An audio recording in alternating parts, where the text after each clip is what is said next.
to success. Rohini College of Engineering and Technology near Anjagramam Junction, Kanyakumari Main Road, Palkulam. தமிழ்நாட்டில் மேற்கொண்ட பரப்புரைகளில் தமிழ்நாடு குறித்தும் தமிழ் மொழியின் சிறப்புகள் குறித்தும் பேசிய பிரதமர், ஒடிஷாவில் அதற்கு முரணாக தமிழ்நாடு குறித்து பேசியது இன்னும் தமிழ்நாட்டில் அதிர்வுகளை ஏற்படுத்திக் கொண்டிருக்கிறது. ஒடிஷாவின் புகழ்பெற்ற புரி ஜெகநாதர் கோவிலின் பொக்கிஷ அறையின் சாவி 6 ஆண்டுகளுக்கு முன் தொலைந்துவிட்டதாகவும் அந்த சாவி தமிழ்நாட்டில் இருப்பதாகவும் ஒடிஷாவில் மேற்கொண்ட பரப்புரையில் பிரதமர் மோடி தெரிவித்திருந்தார்.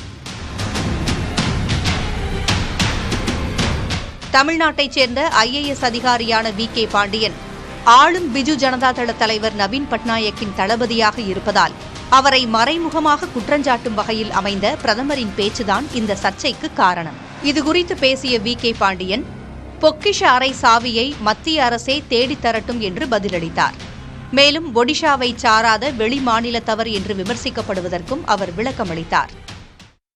So at a personal level it makes you feel saddened that Lord Jagannath and my connect with Lord Jagannath is being questioned for a political purpose, which is very sad personally. On a as a factual statement, I would like to say that completely baseless and it is very unfortunate. 40 ஆண்டுகளாக அந்த அறை திறக்கப்படவில்லை என்றும் இடைப்பட்ட காலத்தில் இது தொடர்பான விவரங்களை கவனிக்கும் பொறுப்பில் 2 பாஜக அமைச்சர்கள் இருந்ததாகவும் பாண்டியன் கூறியுள்ளார். பொக்கிஷ அறையை திறப்பதற்கு தாங்கள் தேதி குறித்துவிட்டதாகவும் அந்த நாளில் பிரதமர் மோடிக்கும் அழைப்பு இருக்கும் என்று தனது பேட்டியில் V.K. பாண்டியன் கூறியுள்ளார். பொக்கிஷ அறை குறித்து நவீன் பட்நாயக் அரசு அறிக்கை வெளியிடவில்லை என்று அமித்ஷாவும் ஒருபுறம் பரப்புரை செய்து வருகிறார். ஒடிஷாவில் இன்னும் 2 கட்ட தேர்தல் எஞ்சியிருக்கும் நிலையில் பொக்கிஷ அறையும் பாண்டியனும் பாஜகவின் பரப்புரை மையமாக மாறிக்கொண்டிருக்கின்றனர்.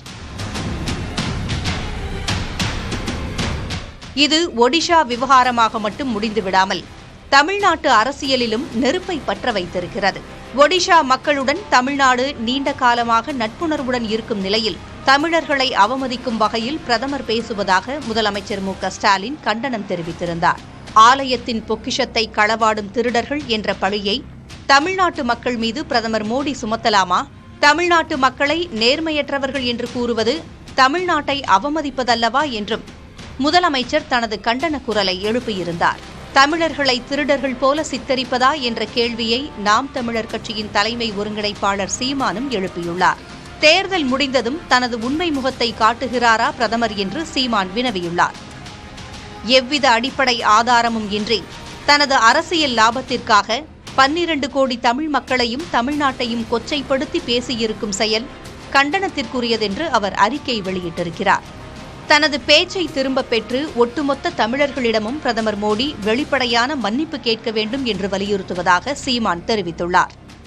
இந்நிலையில் பிரதமர் மோடி உண்மையான தமிழ் பற்று கொண்டவர் என்றும் அதை பலமுறை அவர் வெளிப்படுத்தியிருப்பதாகவும் தனிநபரை குறிப்பிட்டு பேசியதை ஒட்டுமொத்த தமிழர்களையும் பேசியதாக முதலமைச்சர் பேசுவது கண்டிக்கத்தக்கது என்றும் பாஜக மூத்த தலைவர் தமிழிசை சவுந்தரராஜன் தனது எக்ஸ் பக்கத்தில் பதிவிட்டிருக்கிறார்.